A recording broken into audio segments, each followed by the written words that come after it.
Comme vous le savez, les élections municipales approchent. Dans moins de 2 mois, à Beau-Soleil, comme sur le reste du territoire, nous allons voter pour élire une autre majorité ou peut-être la même. Avant de parler de candidature, je voudrais vous poser une question très simple. Est-ce que la situation actuelle de notre commune vous convient? Vous pouvez m'écrire, me donner votre sentiment à l'adresse mail suivante: municipal26 en minuscule @icloud.com. Certains d'entre vous me connaissent déjà, m'ont croisé dans les rues de la Principauté ou de Beau-Soleil.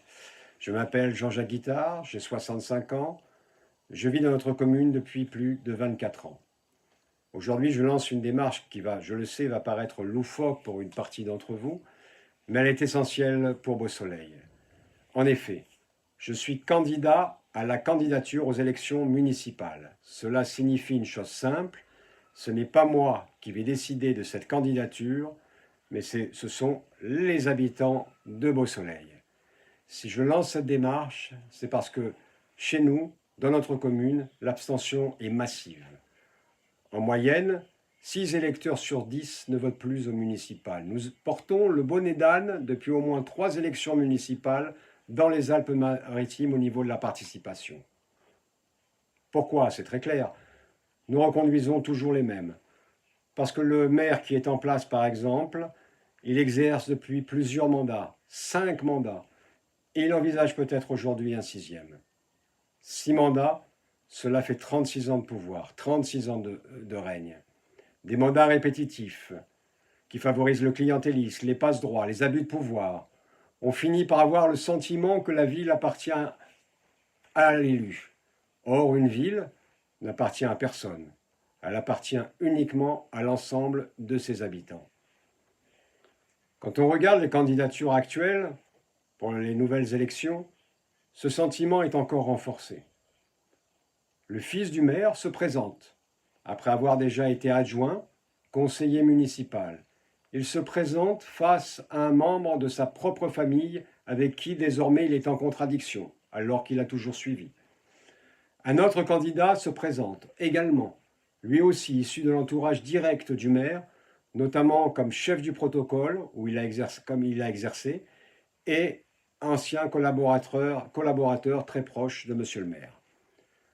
Tout cela donne quoi? Donne l'impression d'une saga politique, certains diront même familiale, avec toujours les mêmes cercles et les mêmes réseaux. Voilà le paysage politique local aujourd'hui à Beau-Soleil. Et après, on s'étonne que les habitants se détournent des urnes. Cela est compréhensible, car à cela s'ajoutent encore chez nous, dans notre commune, des affaires judiciaires depuis des années et des années qui sont récurrentes. La dernière en date, en 2023, le maire a été condamné à 1 an de prison avec sursis, en plaidant coupable, et à une lourde amende. Plusieurs élus municipaux ont également été condamnés dans le cadre de la même affaire. Notre maire, qui a été condamné en 2023, exerce toujours son mandat jusqu'à aujourd'hui. Même si la loi le permet, je considère que moralement et éthiquement, c'est inconcevable et pour moi, c'est inacceptable, comme pour vous ou une majorité d'entre vous, j'en suis certain. La démocratie locale doit pouvoir respirer. Ce sont des pratiques qu'il faudra changer dans l'avenir. Oui, les projets prennent du temps, je le sais, mais il faut aussi renouveler les équipes, former de nouvelles générations et ne pas donner l'impression que la ville est une propriété personnelle. Ça, c'est pas possible. C'est pour toutes ces raisons que je lance cette pétition, cette démarche inédite et nouvelle. Et je le dis clairement, je vous le dis les yeux dans les yeux, aujourd'hui, si la liste n'atteint pas 1000 signatures au plus tard le 22 février 2026, elle ne verra pas le jour. Et je ne me présenterai pas. Je refuse de participer à une élection dont les jeux seraient faits d'avance.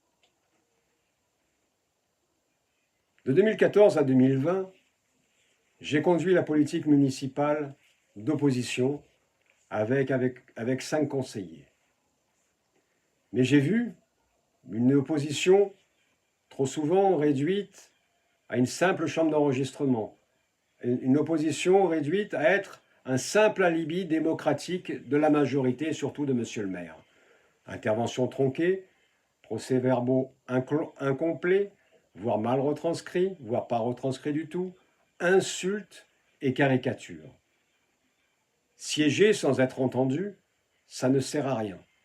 L'opposition doit avoir toute sa place dans la vie municipale. J'ai aussi appris, à mes dépens, qu'une équipe municipale ne se construit pas seulement pour être élue, mais pour travailler ensemble, ce que je croyais, débattre ensemble, ce que je croyais aussi, et faire avancer des projets. Les divergences dans une équipe, elles sont normales en démocratie. Les attaques personnelles ne le sont pas, ni contre le maire, ni contre un membre de son équipe ou des membres de son équipe. C'est pourquoi, si la liste « Avec vous pour Beausoleil » voit le jour, tous les élus signeront une charte fondée sur le respect, le sérieux et surtout la responsabilité. Cette liste est celle que je conduirai avec une ligne claire et assumée, avec 16 engagements prioritaires que vous retrouverez prochainement. Je n'appartiens plus à aucun parti politique. Cette démarche est citoyenne et indépendante. Je le rappelle, signer la pétition, ce n'est pas voter pour moi. C'est simplement permettre à une alternative citoyenne d'exister. Je prends enfin un engagement fort. Si 5 engagements prioritaires du programme ne sont pas tenus dans les 3 premières années, je m'engage à démissionner. Et si la liste ne remporte pas les élections, je me retirerai. Et les colistiers décideront librement de la suite. Je l'annonce avant la création de la liste et avant éventuellement le deuxième tour. Comme ça n'a pas été le cas lors du premier mandat où la liste de M. Garelli a été très surprise de son retrait. Je vous invite à signer la pétition, à la partager. Ensemble, nous pouvons provoquer, je le pense, un véritable électrochoc démocratique à Beausoleil. Je vous souhaite à toutes et à tous une excellente année 2026, une année de changement, de renouveau et de respiration démocratique pour notre ville.